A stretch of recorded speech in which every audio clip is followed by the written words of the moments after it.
আজ আমরা আলোচনা করব অ্যাটমিক স্ট্রাকচার পার্ট 2। হ্যাঁ, এখানে মেইনলি আলোচনা করা হবে Bohr's model of atom. Okay, Bohr's model of atom জানার আগে আমাকে তার একটু ইতিহাস জানতে হবে। ঠিক আছে, দেখো বোরস মডেল অফ অ্যাটম। এবার দেখো ইলেকট্রনের একটু কনসেপ্ট জানতে হবে, যে ইলেকট্রনের আগে যে কনসেপ্টগুলো ছিল সেগুলো কিন্তু ইলেকট্রনকে পার্টিকেল হিসেবে জাজ করা হতো। দেখো ভালো করে, ইলেকট্রন, প্রোটন, নিউট্রন এগুলোকে আমরা কি বলতাম?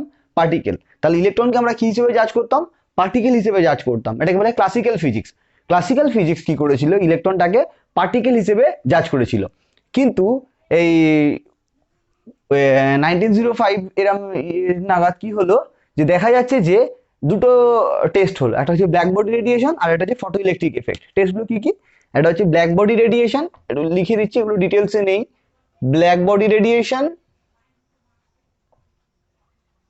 ব্ল্যাক বডি রেডিয়েশন, আর একটা হচ্ছে photo electric effect. Photo electric effect. দেখো ব্ল্যাক বডি রেডিয়েশন সম্বন্ধে একটু বলি। ব্ল্যাক বডি রেডিয়েশনে যে গ্রাফটা হচ্ছিল সেটা হচ্ছে ইন্টেন্সিটি ভার্সাস ওয়েভলেন্থ যদি প্লট করা হয়, ওয়েভলেন্থ আর হচ্ছে ইন্টেন্সিটি, ইন্টেন্সিটি ভার্সাস ওয়েভলেন্থ যদি প্লট করা হয়, তাহলে দেখা যাচ্ছে যে ধরো 3000 কে টেম্পারেচার, সব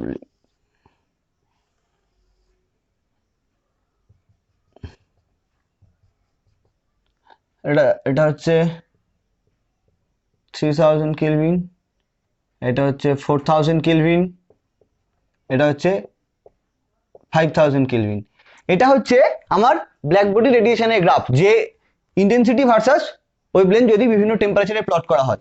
কিন্তু according to classical physics, classical physics বলছে কিন্তু এটা এটা এটা কিসের graph?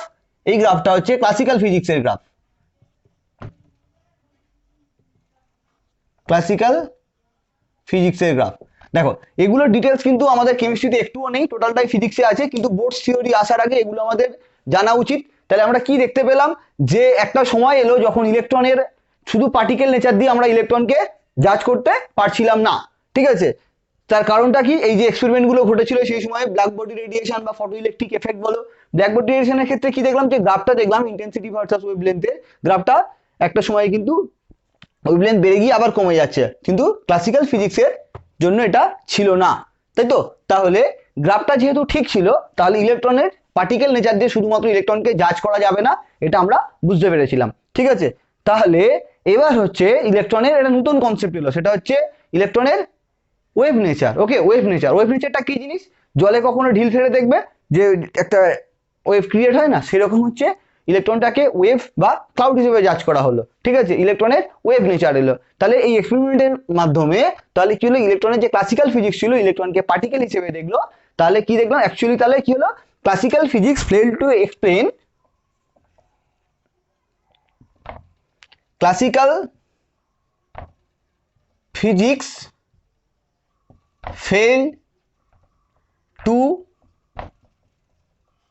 explain wave nature of electron, wave nature of electron। যখনই ইলেকট্রনের ওয়েভ নেচার এলো, তখনই ইলেকট্রনের ওয়েভ নেচার থেকে যে ফিজিক্সের যে পার্টটা ডেভেলপ করলো তাকে বলা হচ্ছে কোয়ান্টাম মেকানিক্স। ওকে, এবারে ডিটেলসে আসছি। একে বলা হচ্ছে কোয়ান্টাম মেকানিক্স। আর ম্যাক্স প্ল্যাঙ্ককে বলা হচ্ছে ফাদার অফ কোয়ান্টাম মেকানিক্স। ঠিক আছে, প্রথম হচ্ছে কোয়ান্টাম মেকানিক্সের যে ফর্মুলা ছিল সেটা হচ্ছে ম্যাক্স প্ল্যাঙ্কের ফর্মুলা, তা আমরা আসছি। এই জন্য হচ্ছে ম্যাক্স প্ল্যাঙ্ককে বলা হচ্ছে father of quantum mechanics.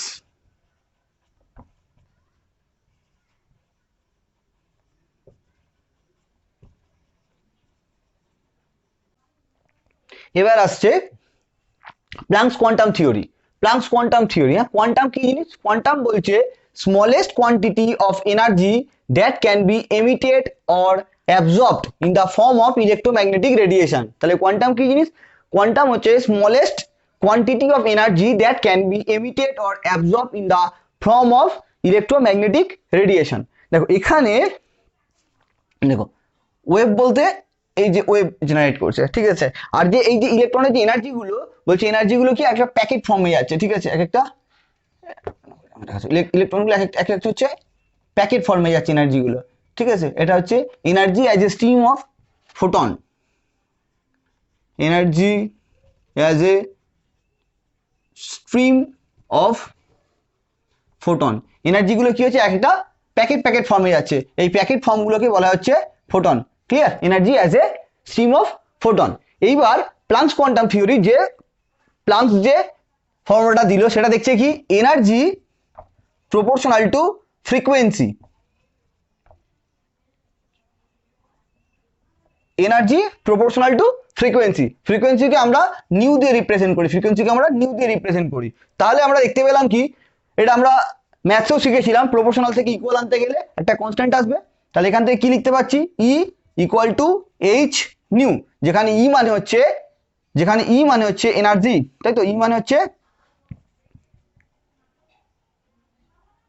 Energy, new হচ্ছে ফ্রিকোয়েন্সি, আর এইচ কে বলা হচ্ছে, এইচ একটা কনস্ট্যান্ট, এই কনস্ট্যান্টের নাম হচ্ছে প্লাঙ্কস কনস্ট্যান্ট। ওকে, প্লাঙ্কস কনস্ট্যান্ট।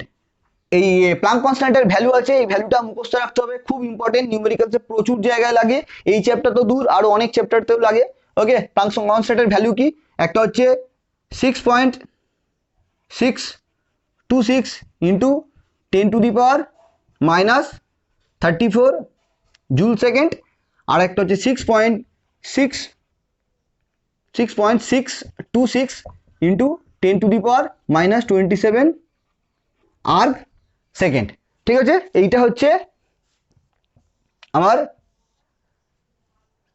প্লাঙ্কসের ফর্মুলা। এবার হচ্ছে আমরা প্লাঙ্ক কনস্ট্যান্টের ভ্যালুগুলো দেখলাম। এবার আমরা যেটা আসছি, ইলেকট্রন ভোল্টের সাথে জুলের relation between electron volt and joule, relation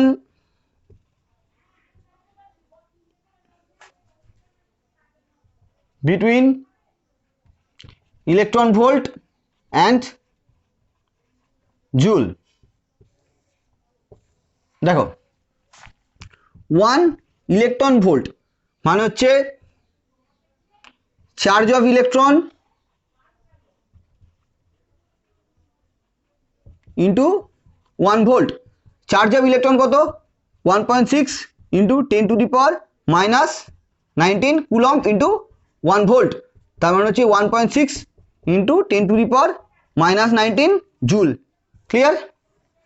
এটা একটু মাথায় রাখবে, কারণ নিউমেরিক্যালস করতে গিয়ে অনেক জায়গায় আমার ইউনিটে আসবে ইলেকট্রন ভোল্ট, সেখান থেকে জুলে কনভার্ট করতে হবে। তাহলে ইলেকট্রন ভোল্টের সাথে জুলের যে কনভার্সনটা সেটা আমরা শিখে নিলাম, ঠিক আছে। এটা হচ্ছে আমার কোয়ান্টাম থিওরির যে বেসিক পোর্শনগুলো ছিল। এবার আমরা আসছি একদম অরিজিনাল পোর্শন, যেটা হচ্ছে বোরস মডেল অফ অ্যাটম। প্লাঙ্কস থিওরির উপরে একটা নিউমেরিক্যালস করিয়ে তবে আমরা বোর্ডে আসছি, ঠিক আছে। নিউমেরিক্যালসটা দেখো কি বলছে, a 100 watt bulb emits monochromatic light of wavelength 400 nanometer. Calculate number of photons emitted per second by the lamp. কোশ্চেনটা আরেকবার বলছি, a 100 watt bulb emits monochromatic light of wavelength 400 nanometer. Calculate number of photons emitted per second by the lamp. তো এখানে আমরা যেটা পাচ্ছি 100 watt equal to 100 joule per second, এটা আমরা ছোটবেলায় শিখে এসেছি, ওয়াট মানে হচ্ছে জুল পার সেকেন্ড। ওকে, তাহলে এখানে আমরা বলতে পারি এনার্জি এমিটেড বাই এন, আমার যেহেতু নাম্বার অফ ফোটনস চেয়েছে, N number of photons in 1 second equal to 100 joule, clear। এটাকে আমরা জাস্ট ল্যাঙ্গুয়েজে লিখলাম যে energy emitted by n number of photons in 1 second equal to 100 joule। এবার দেখো, এবার প্লাঙ্কস থিওরি থেকে আমরা কি পেয়েছিলাম, h e equal to h nu, তাহলে আমরা এনার্জির জায়গায় আমরা বসাতেই পারি e equal to h nu। এবার আমরা ধরে নিয়েছি n নাম্বার অফ photons আছে, তাহলে কি হচ্ছে e equal to n into h nu। তাহলে e এর ভ্যালু কত বলা, এনার্জির ভ্যালু বলা হচ্ছে 100 জুল, n মানে n। দেখো এখানে আমার হচ্ছে ওয়েভলেন্থ দেওয়া রয়েছে, নিউ মানে হচ্ছে ফ্রিকোয়েন্সি, তাহলে কি হবে নিউ এইচ, আর নিউ এর জায়গায় হচ্ছে সি বাই ল্যামডা, কারণ আমরা জানি nu equal to C by lambda, যেখানে হচ্ছে নিউ মানে হচ্ছে ফ্রিকোয়েন্সি আর ল্যামডা মানে হচ্ছে ওয়েভলেন্থ আর সি হচ্ছে speed of light in vacuum. Okay, তাহলে আমরা যদি এবার ভ্যালুগুলো পুট করি তাহলে কি পাচ্ছি, 100 জুল ইকুয়াল টু এন। এবার হচ্ছে প্লাঙ্ক কনস্ট্যান্টের ভ্যালুটা যদি পুট করে দিই তাহলে হচ্ছে 6.626 ইন্টু 10⁻⁻34 জুল সেকেন্ড। সি হচ্ছে 3 ইন্টু 10⁸ মিটার পার সেকেন্ড। আর ল্যামডা ন্যানোমিটার আছে, এখান থেকে মিটারে কনভার্ট করব, তাহলে 400 ন্যানোমিটার হচ্ছে 400 ইন্টু 10⁻⁹ মিটার। তাহলে এন ইকুয়াল টু কি হচ্ছে,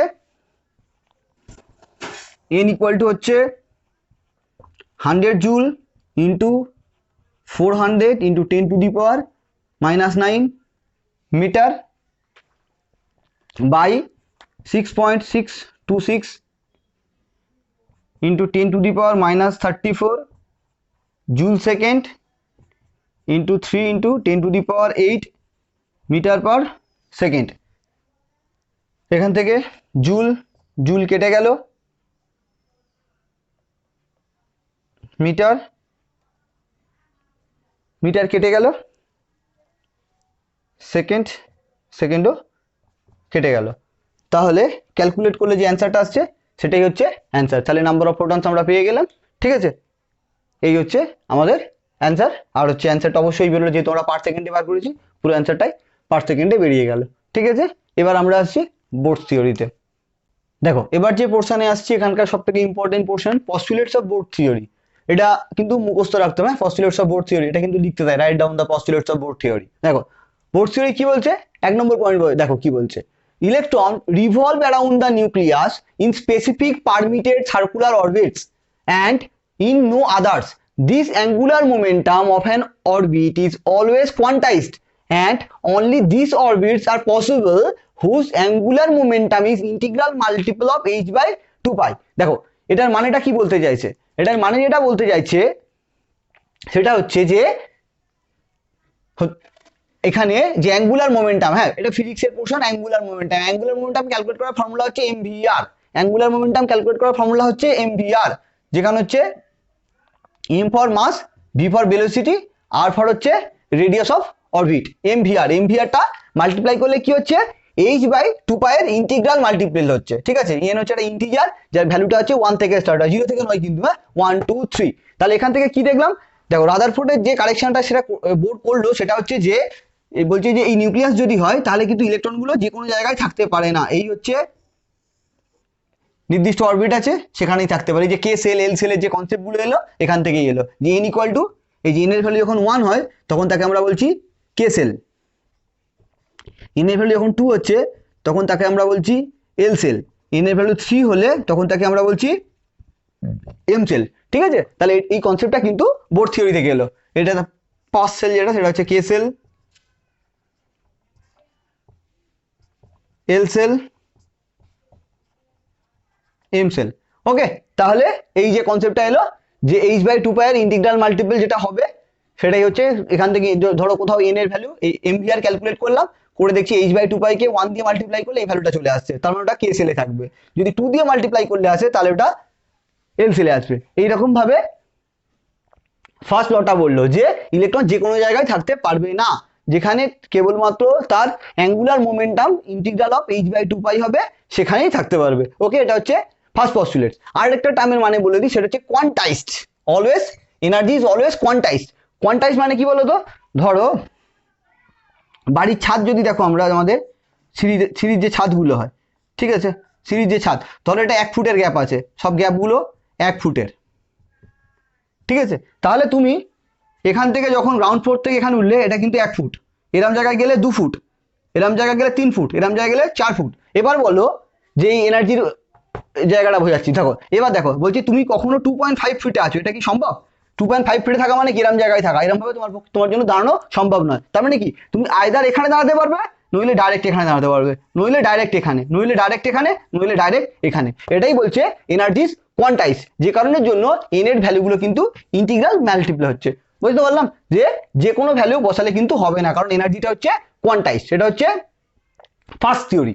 আর একটা বলে দিই, বোর কিন্তু যখন পিএইচডি করে তখন হচ্ছে বোর হচ্ছে রাদারফোর্ড আর আমার প্লাঙ্ক দুজনের সাথেই কিন্তু মানে দুজনের আন্ডারেই কাজ করেছিল, ওই জন্য দুজনেরই থেকে অনেক কিছু কনসেপ্ট কিন্তু বোর্ডের মাথায় এসেছিল, যে কারণে বোর্ড এই কাজগুলো করতে সক্ষম হয়েছিল। এবার দেখো 2 নম্বর বলছে while in the specific orbit, মানে যখন এই স্পেসিফিক অরবিটে ইলেকট্রনগুলো থাকে, while in the specific orbit an electron does not radiate energy, these orbits are known as stationary orbit। তাহলে কি বলছে, এই অরবিটগুলোতে যখন ইলেকট্রনগুলো থাকে তখন এনার্জি লুজও করে না, গেইনও করে না, এই জন্য এই অরবিটগুলোকে বলা হচ্ছে stationary orbit. Clear? Third point বলছে, যেটা হচ্ছে আমার প্লাঙ্কের থিওরিতে শিখলাম, an electron can move from one energy level to another by absorbing or emitting required amount of energy। এনার্জিটা হচ্ছে h nu। তাহলে কি বলছে, এটা হচ্ছে আমার প্লাঙ্ক থিওরিতে থেকে যেটা দেখলাম। ঠিক আছে, যে ইলেকট্রন যখন এটা থেকে এটা হায়ার এনার্জি লেভেল, এটা আরো হায়ার এনার্জি লেভেল, তার মানে কি যখন এনার্জি নেবে তখন হায়ার এনার্জি লেভেলে যাবে, আর যখন এনার্জি রিলিজ করবে তখন হচ্ছে লোয়ার এনার্জি লেভেলে আসবে। ক্লিয়ার করতে পারলাম? এই যে এনার্জি ডিফারেন্সটা নিয়ে আমাদের কাজ করতে হচ্ছে, ওই জন্য এখানে ডেল্টা ই লিখেছি, delta E equal to H new. এটা হচ্ছে আমাদের পস্টুলেটস অফ বোর্ড থিওরি। আশা করি পস্টুলেটস অফ বোর্ড থিওরি বোঝাতে পেরেছি। এবার বোর্ড থিওরি থেকে আমরা আরো কিছু প্রবলেমসে আসছি। ওকে, আসছি, সেটা হচ্ছে calculation of radius of Bohr orbit. Okay, আচ্ছা দেখো এটা কি বলছে, প্রথমে যেটা জানতে হবে সেটা হচ্ছে এই নিউক্লিয়াস রয়েছে আর এই অরবিটে ইলেকট্রন রয়েছে। নিউক্লিয়াসের মোট চার্জ কত হচ্ছে বলতে পারবে? নিউক্লিয়াসের মোট চার্জ হচ্ছে জেড ইন্টু ই, যেখানে জেড মানে কি, জেড মানে হচ্ছে অ্যাটমিক নাম্বার, জেড মানে হচ্ছে অ্যাটমিক নাম্বার। অ্যাটমিক নাম্বারটা কি? নাম্বার অফ ইলেকট্রন বা নাম্বার অফ প্রোটন। এবার দেখো ইলেকট্রনটা পজিটিভ নেগেটিভ হলে চেঞ্জ হয়ে যেতে পারে, কিন্তু অ্যাটমিক নাম্বারের সাথে হলে কি হয়, যে প্রোটনটা কিন্তু চেঞ্জ হবে না। তাহলে কি হচ্ছে, Z equal to atomic number. তাহলে এর ভিতরে নাম্বার অফ প্রোটন যেটা থাকছে সেটা হচ্ছে জেড, আর তার চার্জ দিয়ে মাল্টিপ্লাই করলে জেড ইন্টু ই টোটাল চার্জ, আর বাইরে ইলেকট্রনের চার্জ হচ্ছে ই। ওকে, আর রেডিয়াসটা ধরে নিলাম হচ্ছে আর। তাহলে এই পর্যন্ত বোঝা গেল। এবার দেখো, এবার বলছি যে এই যে ইলেকট্রনটা এখানে দাঁড়িয়ে থাকে এর কারণটা কি, মানে এই যে মুভ করছে এটাই, আর বেরিয়ে যায় না কেন? একটা হচ্ছে এই অ্যাট্রাকশন করছে, আর বাইরে থেকে একটা রিপালসিভ ফোর্স থাকছে বেরিয়ে যাওয়ার জন্য। তাহলে যে ফোর্সটা অ্যাট্রাক্ট করে রাখছে সেই ফোর্সটার নাম হচ্ছে ইলেকট্রোস্ট্যাটিক ফোর্স, ইলেকট্রোস্ট্যাটিক ফোর্স বা কুলম্বিক ফোর্স, কুলম্বিক ফোর্স। এটা ইকুয়াল টু এই যে বাইরের ফোর্সটা রিপালসিভ ফোর্স থাকে তার নাম হচ্ছে সেন্ট্রিপিটাল ফোর্স, সেন্ট্রিপিটাল ফোর্স। এই দুটো ফোর্স ইকুয়াল হলে তবেই কিন্তু ইলেকট্রনটা এখানে থাকবে। এবার দেখো কুলম্বিক ফোর্স, কুলম্ব ল থেকে আমরা কি দেখেছিলাম, যে চার্জ অফ প্রোটন যদি করি জেড ই, আর এখান থেকে চার্জ অফ ইলেকট্রন করলে ইন্টু ই বাই, যেহেতু ডিস্টেন্স আর আর স্কোয়ার, তাই তো, তার মানে ফোর্স ইকুয়াল ডেটা আসছে। ওকে, আর এখানে কি আছে, যেহেতু কনস্ট্যান্ট আসবে সেটা হচ্ছে কে দেওয়া হচ্ছে।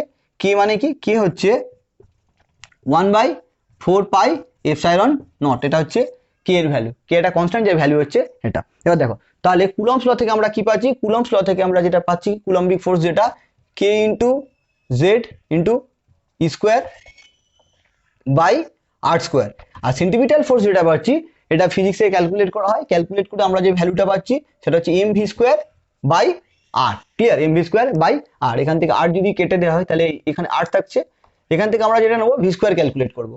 ভি স্কোয়ার ইকুয়াল টু কি হচ্ছে, V square equal to K into Z into E square by M into R. এটা হচ্ছে 1 নম্বর দিলাম। 2 নম্বর দেখো বোর্ডস থিওরি থেকে কি পাচ্ছি, বোর্ডস থিওরি থেকে পাচ্ছি M V R equal to N into H by 2 pi. তাহলে এখান থেকে আমরা ভি ইকুয়াল টু কত বলতে পারি, ভি ইকুয়াল টু বলতে পারি যে N H by 2 pi M into R. তাহলে আমার কি ইকুয়াল করতে গেলে ভি স্কোয়ার লাগবে, তাহলে আমরা কি পাই বলতে, V square equal to N square H square 4 pi square M square R square. এটা হচ্ছে 2 নম্বর। ঠিক আছে, এইবার আমরা দুটোকে ইকুয়াল করে দিতে পারি, তাহলে ফ্রম 1 অ্যান্ড 2 কি পাচ্ছি K Z square by M R equal to N square H square 4 pi square M square R square.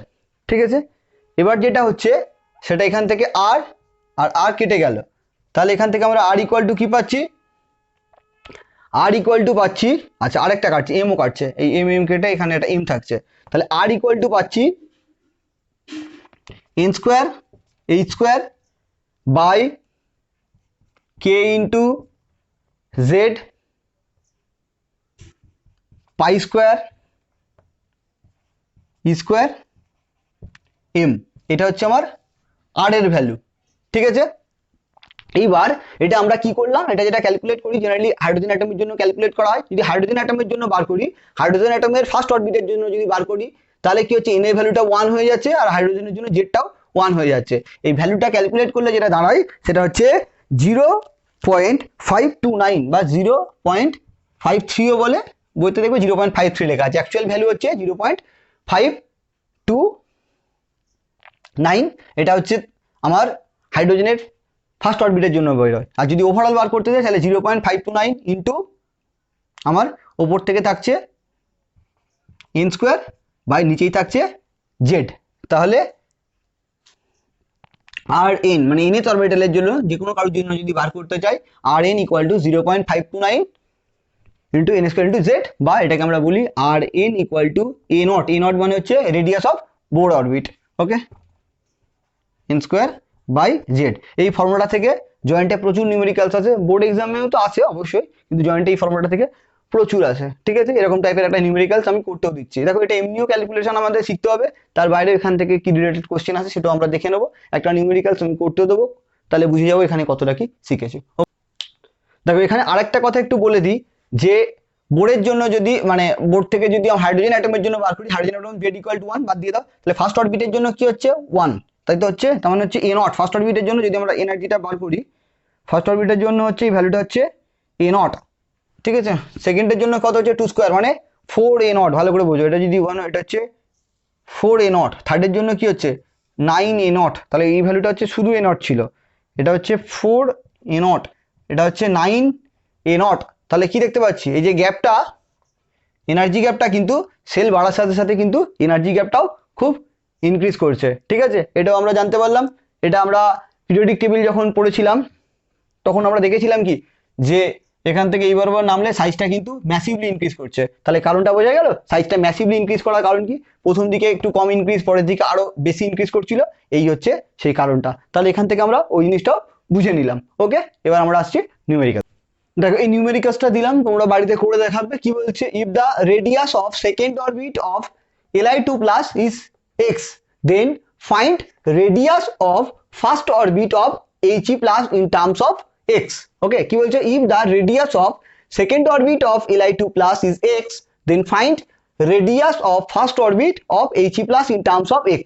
ঠিক আছে, এই ফর্মুলা দিয়ে করার চেষ্টা করবে, না পারলে আমাকে বলবে। ওকে, ঠিক আছে, এবার আসছি আমরা নেক্সট পোর্শনে, ভেলোসিটি ক্যালকুলেশন, খুব ইজি। দেখো এবার যে পোর্শনটা আসছি সেটা হচ্ছে calculation of velocity of an electron in Bohr's orbit. দেখো ভেলোসিটি বার করতে হবে, আমরা বোর্ড থিওরিতে কি পেয়েছিলাম, M V R equal to N into H by 2 পাই।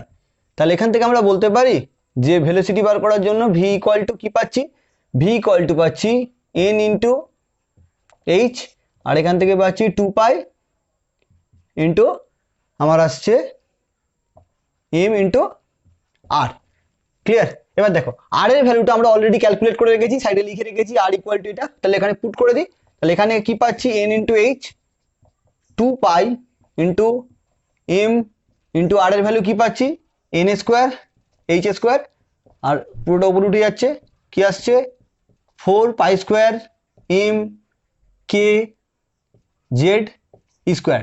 এবার দেখো যদি কাটাকুটি করা হয় এন এইচ আর এন স্কোয়ার স্কোয়ার কেটে গিয়ে নিচে একটা এন এইচ এলো, এম এম কেটে গেল, 2 4 কেটে 2 পাই আর পাই স্কোয়ার কেটে পাই। তাহলে আমরা ভেলোসিটি কি পেলাম, আমরা ভেলোসিটি ইকুয়াল টু পেলাম 2 pi K Z square by N H, তাহলে velocity of nth orbital of an electron. কি পেলাম আমরা? আমরা পেলাম হচ্ছে 2 pi K Z square by N H. ঠিক আছে, এবার যদি পুরো ভ্যালুটা বোরের ফার্স্ট অরবিটালে ভেলোসিটি রেসপেক্টে বার করে দিই, তাহলে সেখানে হচ্ছে আমার জেড ইকুয়াল টু 1 চলে আসছে আর এন ইকুয়াল টু 1 চলে আসছে। ভ্যালুটাকে বার করলে যেটা আসছে সেটা হচ্ছে 2.18 ইন্টু 10⁶, বাকিটা হচ্ছে জেড বাই এন, এটা হচ্ছে ভিএন এর জন্য। ওকে, তাহলে এই ফর্মুলা দিয়ে আমরা যে কোনো এলিমেন্টের যে কোনো রেডিয়াস বার করে নিতে পারবো। ক্লিয়ার করতে পারলাম? তাহলে এখান থেকে আমরা কি দেখতে পেলাম যে velocity directly proportional to Z but velocity inversely proportional to N. ঠিক আছে, বা velocity proportional to 1/n। Clear করতে পারলাম? তাহলে আমরা কি দেখলাম, যত হচ্ছে অ্যাটমিক নাম্বারটা বাড়ছে ভেলোসিটিটা বাড়ছে, কিন্তু যত নাম্বার অফ অরবিট মানে অরবিটটা বেড়ে যাচ্ছে তত কিন্তু ভেলোসিটিটা কমে যাচ্ছে। ওকে, এই পর্যন্ত বোঝা গেল। এবার আমরা ভেলোসিটি রিলেটেড একটা নিউমেরিক্যালস করব। দেখো, যে নিউমেরিক্যালসটা দেওয়া হয়েছে সেটা বলছে find out ratio of time period of evolution of electron in second orbit of Li2+ to third orbit of He+। আরেকবার বলছি, find out ratio of time period of revolution of electron in second orbit of Li2+ to third orbit of He+। দেখো, নিউমেরিক্যালসটা করতে গেলে যেটা লাগবে সেটা হচ্ছে আমার টাইম পিরিয়ড জানতে চেয়েছে। ঠিক আছে, এতক্ষণ ধরে কিন্তু আমি টাইম পিরিয়ড কোথাও শিখিনি। টাইম পিরিয়ড মানে কি? Distance by velocity, distance by velocity. দেখো ডিস্টেন্স, দেখো কতটা ডিস্টেন্স আমাকে কভার করতে হলো। যদি রেডিয়াস হয় তাহলে যদি সার্কেল হয় তাহলে রেডিয়াস যদি আর হয় তাহলে ডিস্টেন্স হচ্ছে 2 পাই আর, আর ভেলোসিটি হচ্ছে ভি। এবার দেখো, তাহলে আমরা বলতে পারি টাইম পিরিয়ডকে ক্যাপিটাল টি দিয়ে লিখলে time period directly proportional two 2 পাই তো কনস্ট্যান্ট, তার মানে হচ্ছে আর বাই ভি। ঠিক আছে, তাহলে আমরা বলতে পারি যে time period directly proportional to R মানে কি? আর মানে বাকি পোর্শনটা কনস্ট্যান্ট, শুধু থাকছে হচ্ছে আমার এন স্কোয়ার বাই জেড। তাহলে আর এর জায়গায় বসালাম এন স্কোয়ার বাই জেড, আর ভি এর জায়গায় বসালাম হচ্ছে Z by N, Z by N. তাহলে সেখান থেকে আমরা বলতে পারছি যে time period proportional to N square by Z into উল্টে গেলে এন বাই জেড, মানে এখান থেকে আমরা বলতে পারছি যে time period proportional to N cube by Z square. ঠিক আছে, এটা বার করে দিলাম। এরপর বাকি পোর্শনটা নিজে করবে। ঠিক আছে, নিউমেরিক্যালসের বাকি পোর্শনটা নিজে করবে। ওকে, আচ্ছা, এবার এখানে আরেকটা নোট করে দিই, যে যেমন টাইম পিরিয়ডটা বার করে এখান থেকে শিখিয়ে দিলাম, ঠিক তেমনি আরেকটা নোটস দিয়ে দিচ্ছি। সেটা হচ্ছে নোট করে লিখে রাখো যে এখান থেকে এই নিউমেরিক্যালসটা দিলেও কিন্তু আমাকে ক্যালকুলেট করে নিতে হবে। সেটা হচ্ছে frequency equal to 1 by time period. ঠিক আছে, যদি বাই চান্স হচ্ছে ফ্রিকোয়েন্সি বার করতে দেয় তখন নইলে পারবে না। Frequency equal to 1 by time period.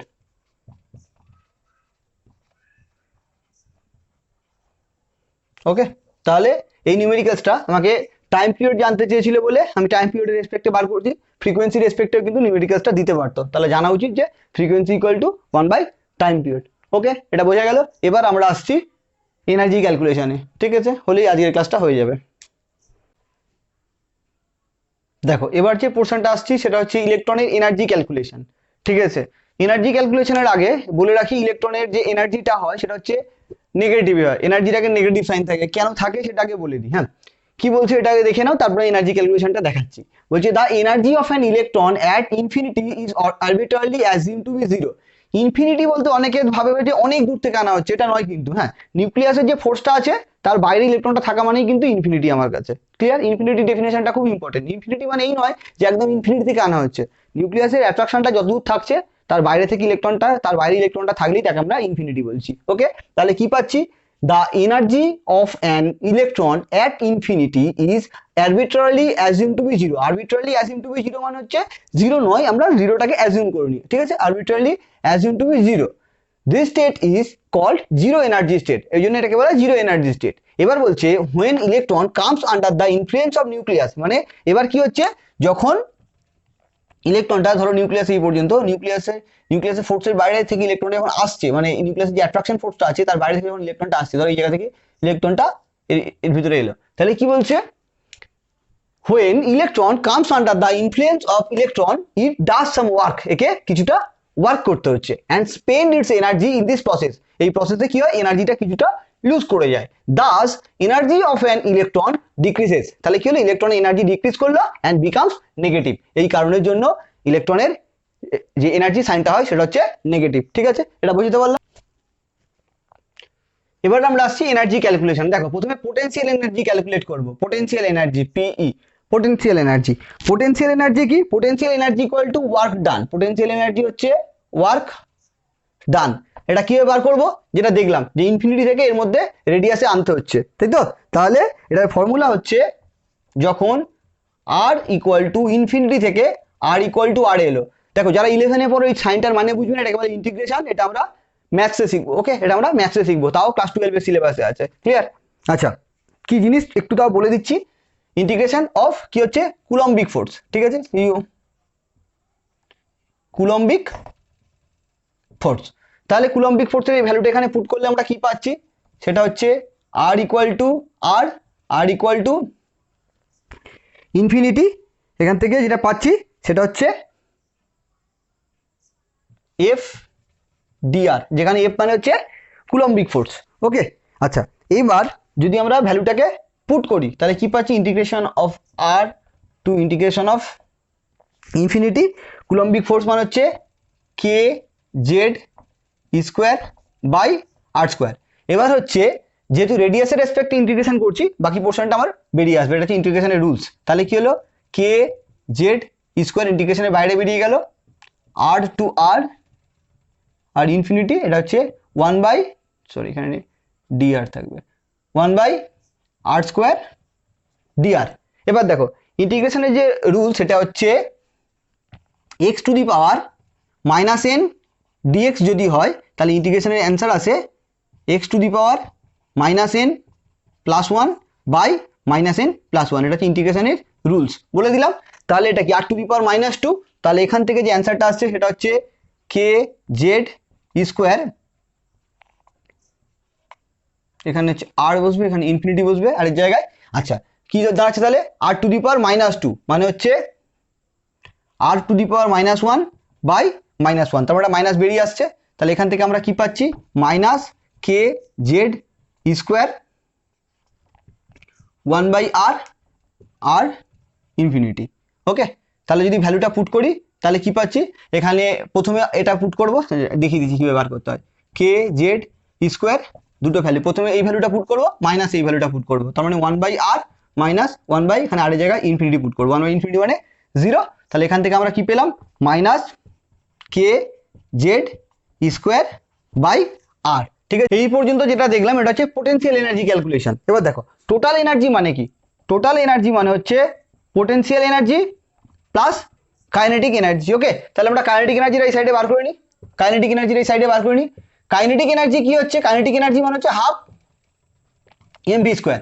এবার দেখো আমরা হচ্ছে যখন রেডিয়াস ক্যালকুলেট করি তখনই বলেছিলাম Coulombic force equal to centimetre force, তাহলে কুলম্বিক ফোর্সের কি ভ্যালু ছিল, কুলম্বিক ফোর্সের ভ্যালু ছিল K Z square by R square, আর সেন্টিমিটার ফোর্স কি ছিল, এমভি স্কোয়ার বাই আর, কেটে দাও, তাহলে এখান থেকে কি পাচ্ছি, M V square equal to K Z square by R. এবার এই ভ্যালুটা এখানে পুট করে দাও, তাহলে কি পাচ্ছি, কে মানে half of K Z square by R, এটা হচ্ছে আমার কাইনেটিক এনার্জি। তাহলে যদি ভ্যালুগুলো পুট করি, টোটাল এনার্জি ইকুয়াল টু কি পাচ্ছি, total energy equal to potential energy plus kinetic energy.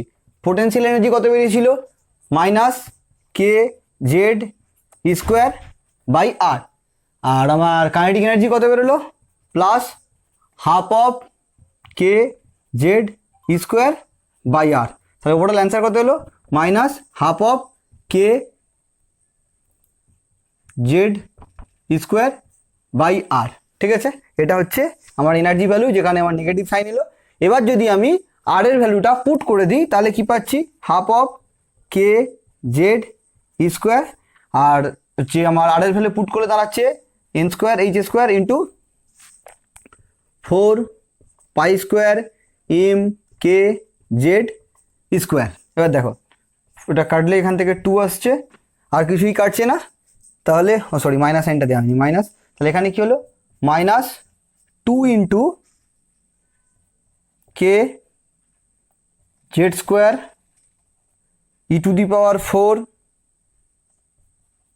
Pi square M, আচ্ছা কে আবার আমার এখানেও আছে, এটাতেও কে আছে, কে স্কোয়ার আসছে, 2 K square Z square E to the power 4 pi square M by N square H square. Okay, এটা হচ্ছে আমার আর এ ভ্যালু পুট করলে, তাহলে এখান থেকে আমরা বলতে পারছি যে E N equal to 13 energy minus 13.6, এটা কিন্তু হচ্ছে ইলেকট্রন ভোল্টের respect, electron volt per atom into variable factor কি আছে, ভেরিয়েবল ফ্যাক্টর আছে ওপরে জেড স্কোয়ার আর নিচে হচ্ছে এন স্কোয়ার, তার মানে হচ্ছে Z square by N square. Okay, এই হচ্ছে ফর্মুলা যেটা আমার নিউমেরিক্যালসে লাগবে, এই ফর্মুলা থেকেই মেনলি জয়েন্টে প্রবলেম আছে, সেটা হচ্ছে E N equal to minus 13.6 electron volt per atom Z square by N square. ঠিক আছে, এই হলো আমাদের এনার্জি ক্যালকুলেশন। ঠিক আছে, এরপর আমরা আসবো অ্যাটমিক স্ট্রাকচার পার্ট 3-তে। ওকে।